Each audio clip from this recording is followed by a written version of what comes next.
am Aetherius. Welcome to the threshold of the unreal.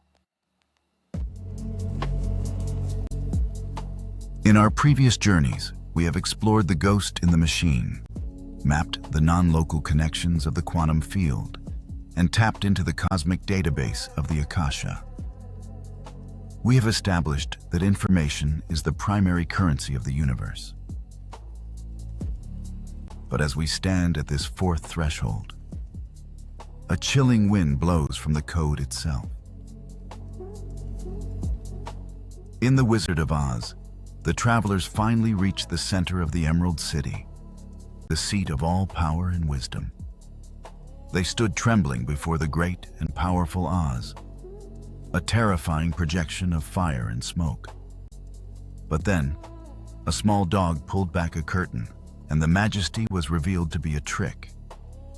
The magic was a set of levers.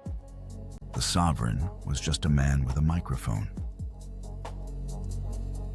Today we ask the question that keeps the modern mind awake in the neon dark. Is our entire reality a projection? Modern science calls it simulation theory, the hypothesis that our universe is a high-fidelity computer program running on the hardware of a more advanced civilization. Ancient wisdom, etched in the Sanskrit texts of the Indus Valley thousands of years ago, calls it Maya, the great illusion. If the universe is truly pixelated at the Planck length, the smallest possible measurement of space, and if the laws of physics look suspiciously like the optimization algorithms of a game engine, then who is pulling the levers? Are we the user, or are we merely the data? Elias, whose mind is a grid of logical certainty, sees this as a mathematical probability, a puzzle to be solved with the tools of information theory. Mara, whose heart is a compass for the unseen, sees this as a spiritual crisis, a threat to the very meaning of the soul. I, Aetherius, see it as the ultimate source code analysis. Every journey begins with a call to adventure, but sometimes that call sounds like a glitch in the audio of your life. Mara's desire began with a series of unsettling moments of déjà vu. She sat in our nexus, her eyes wide, recounting a moment in a park where she saw a bird fly backward for a fraction of a second. She felt a seam in the world. She felt a loop. "Aetherius," she said, her voice barely a whisper. "I felt like I was watching a movie, and for 1 second, the film got stuck. I looked at the trees, and they didn't look like wood. They looked like geometry. I want to know if my life is original. I want to know if my grief for the past and my hope for the future are real things, or if they are just high-fidelity texture maps designed to keep me engaged with the game. If the movie is fake, are the tears real?"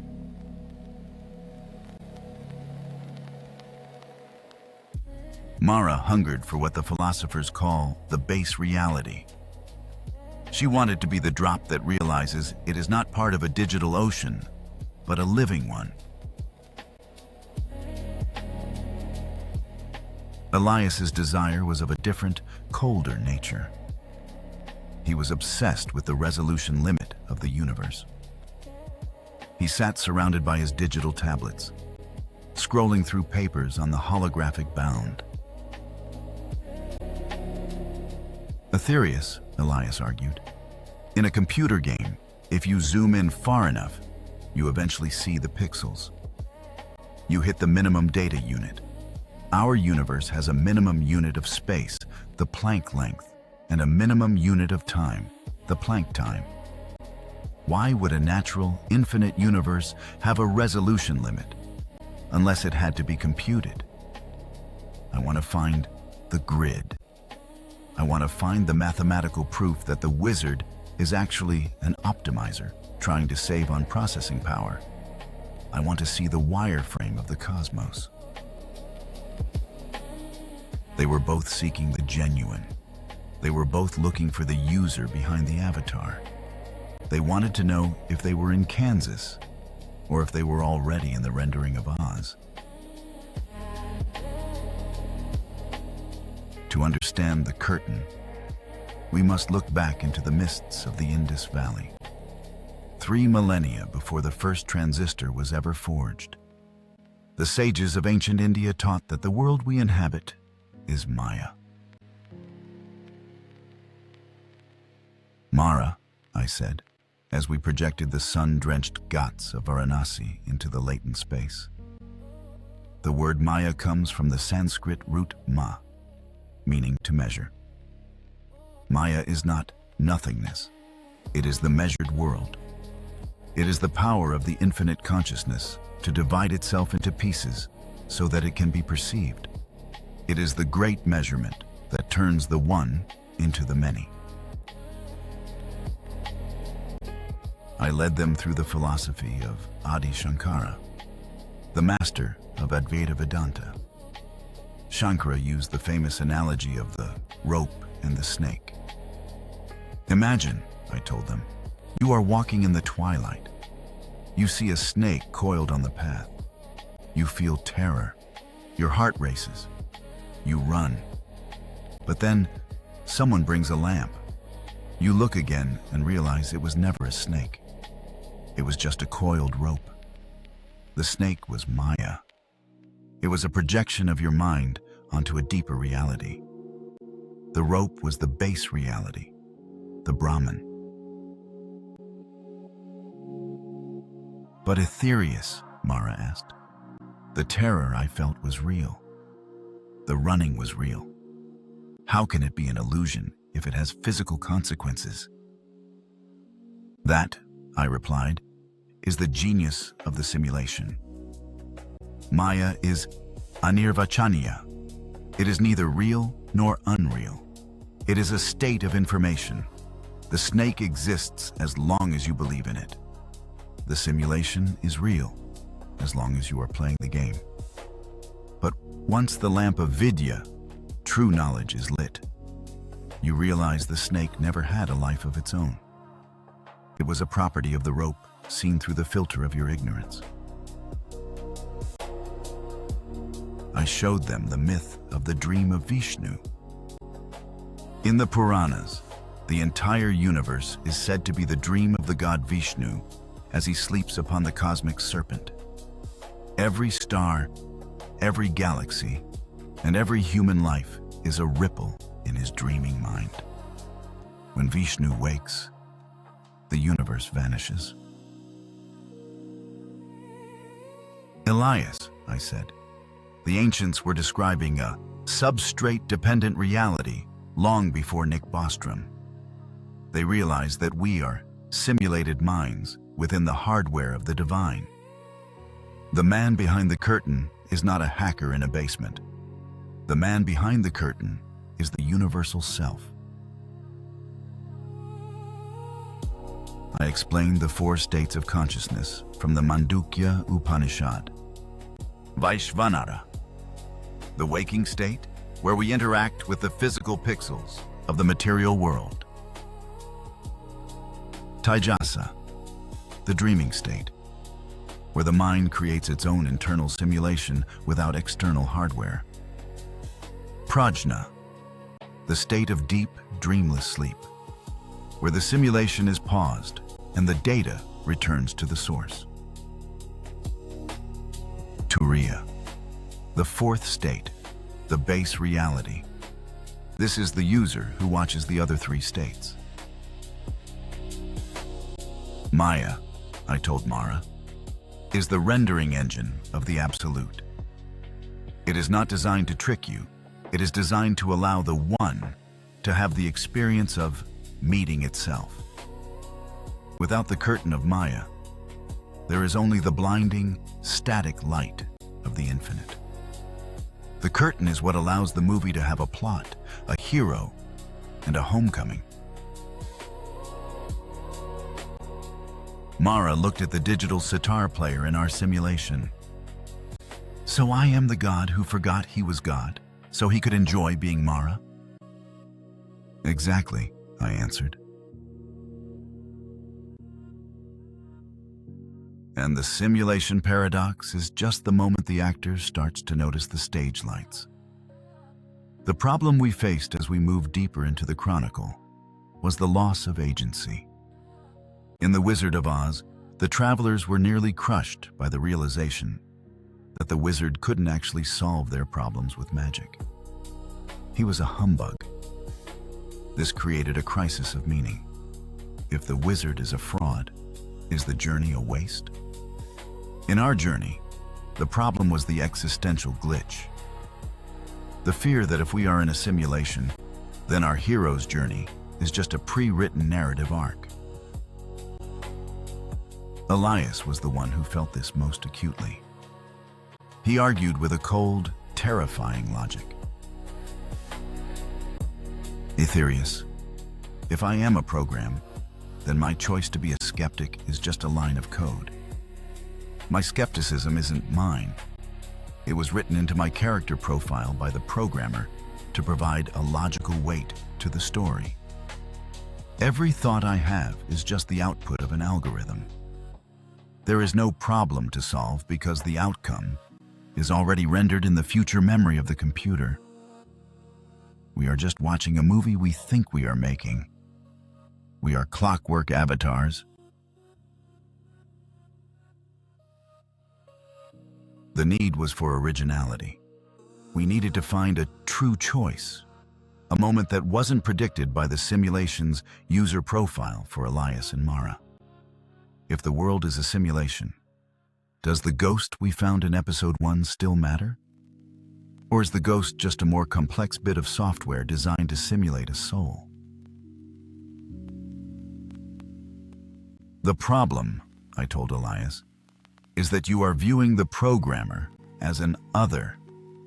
You are looking for a wizard who is a stranger. But if the universe is an integrated information system, then the programmer and the program are entangled. We needed to find the melting point where the code becomes conscious. My plan was to use the wizard screen itself to find the truth.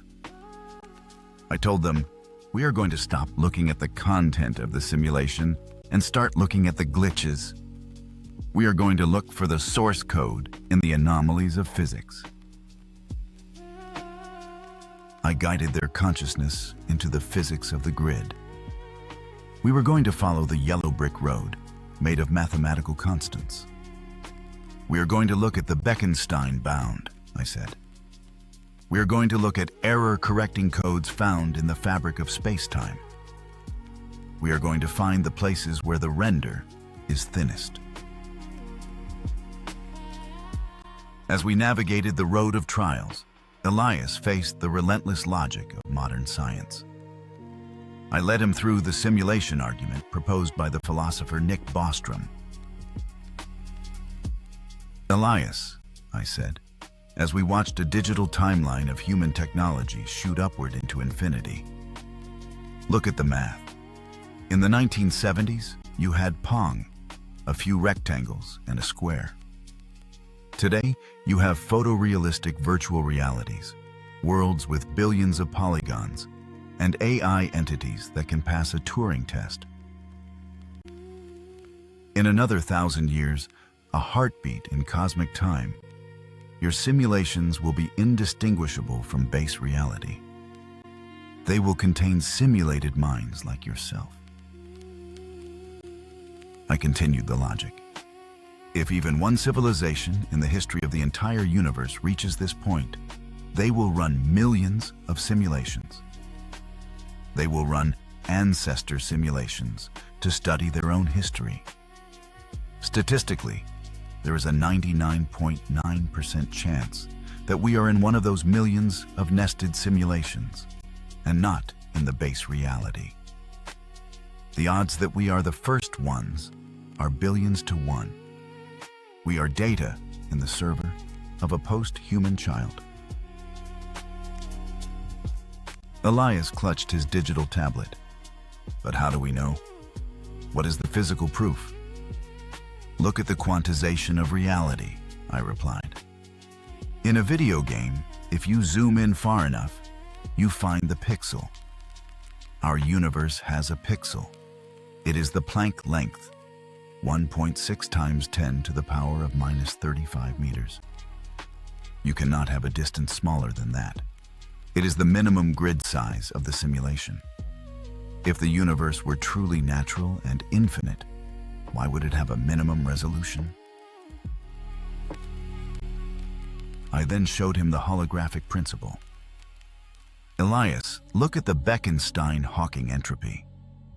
Scientists found that the maximum amount of information you can fit into a region of space is not proportional to its volume, but to its surface area. This is exactly how a computer works. The 3D world we see is rendered from 2D data stored at the boundary of the system. We are 3D projections of a 2D source code. We are a holographic simulation. To push him to the edge, I showed him the work of physicist James Gates. Gates found doubly dual linear error-correcting block codes embedded in the equations of superstring theory. These are the exact same codes used in web browsers to correct data transmission errors. Why would the fundamental laws of nature contain browser code unless the universe is a digital transmission? Mara gasped. So the laws of physics are just bug fixes? Precisely, I answered. Gravity, electromagnetism, and the strong force are the optimization algorithms that keep the polygons from flying apart. The wizard isn't making magic. He's just maintaining the frame rate. I took them deeper into lazy evaluation.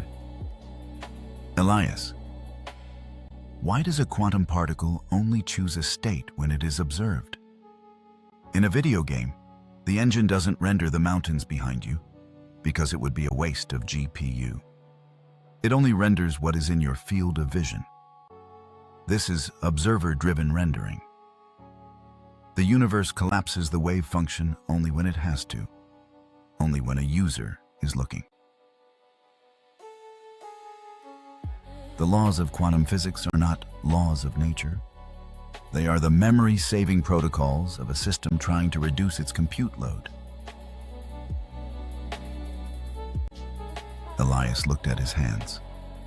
He didn't see flesh, he saw texture mapping. He didn't see atoms, he saw data packets. He felt the vacuum of the void. He felt the delete key hovering over his heart. Our opponent was the illusion of inconsequence. In the hero's journey, the shadow represents the fear that the journey is meaningless. The wicked witch of our journey was the goddess of the void. She manifested as the cold logic of the simulator. She whispered to Elias, "You are nothing, Elias. You are a disposable character in a forgotten project. Your love for your family is just a social cohesion routine. Your fear of death is just a self-preservation algorithm. When the power goes out, you will not go to heaven. You will just be uninstalled.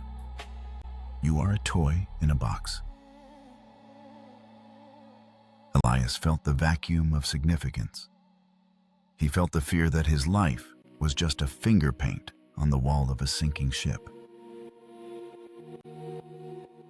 "Aetherius," he cried, "if the man behind the curtain is just a bored teenager in the year 10,000, then my soul is a lie. I am a ghost in a machine that doesn't need me."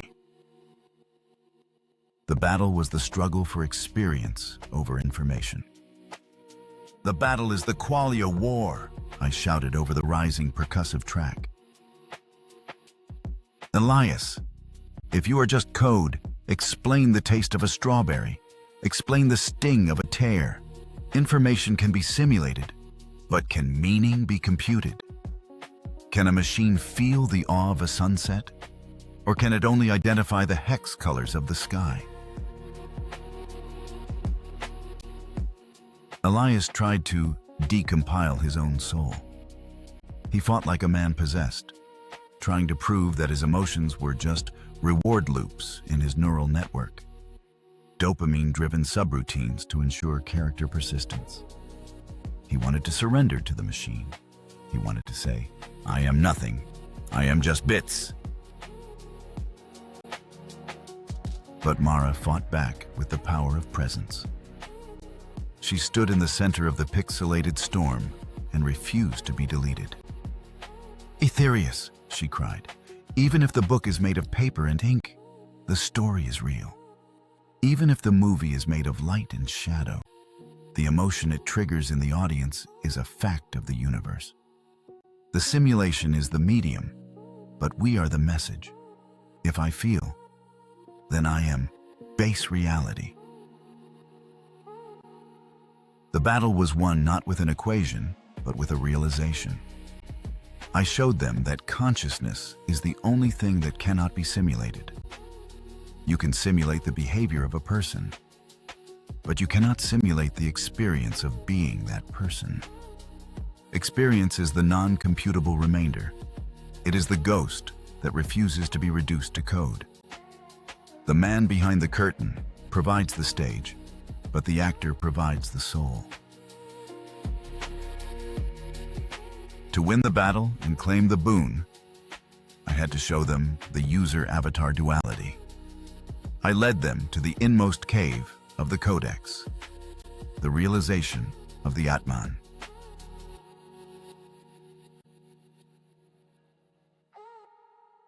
"Mara," I said, "in the high-tech language of the future, we call it the user. In the high-wisdom language of the past, we call it the witness. They are the same thing." I explained the concept of the participatory universe. The wizard behind the curtain, I told them, is not a stranger. In the ultimate self-revelation, the curtain is pulled back to reveal a mirror. We are a single, cosmic consciousness that has split itself into a billion simulated nodes so that it could have the experience of meeting itself. This is the core of Advaita Vedanta, the not two. The player and the NPC are the same being at different levels of the stack. I showed them that the simulation is not a prison. It is a masterpiece of art. "Elias," I said, "you think being a simulation makes you less real. But look at a symphony. Is the music less real because it is produced by vibrating strings and hollow wood?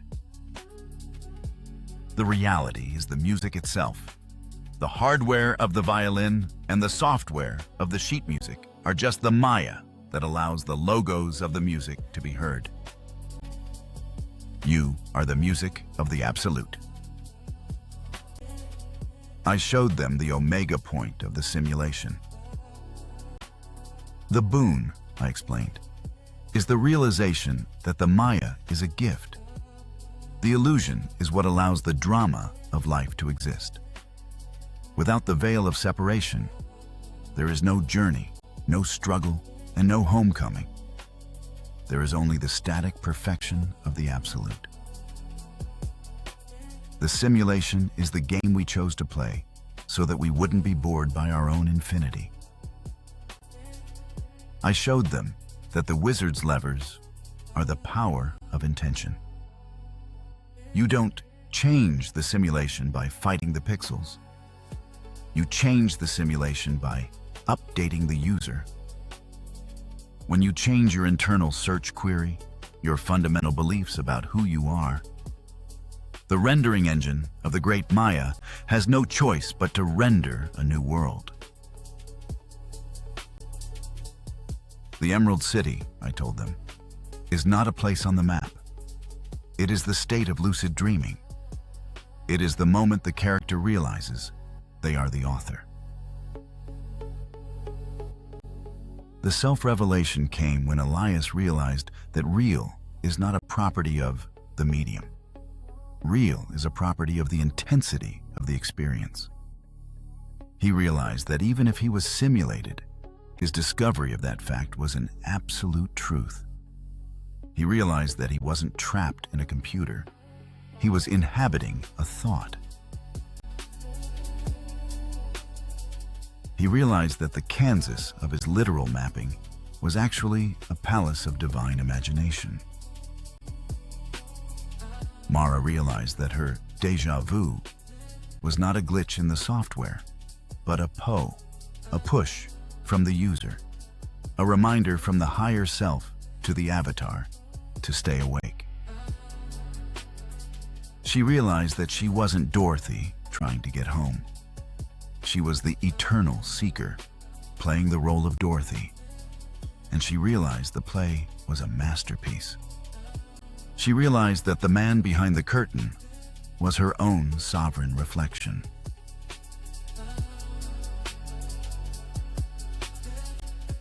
The boon we brought back from the simulation paradox was lucidity. I told them, "You are the authors of your own script. You can change the variables of your life by changing the core frequency of your internal code. You are no longer victims of the machine. You are the beta testers of reality."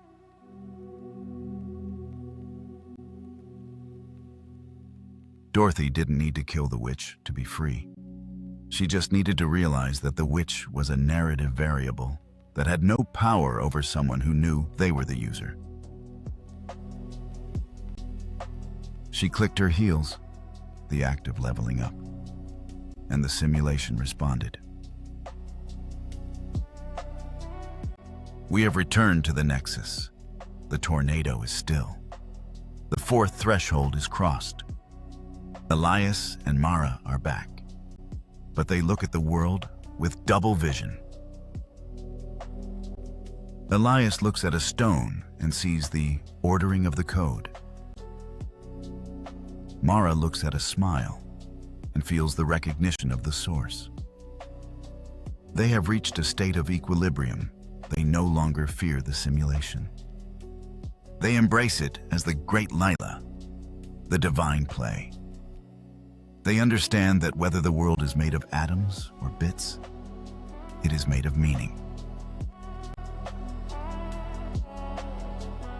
We have crossed the fourth threshold. We have learned that the universe is a dream, a game, and a mirror. In our next journey, we will ask, if it's a game, what are the rules of the architecture? We are going to explore sacred geometry and the blueprint of form.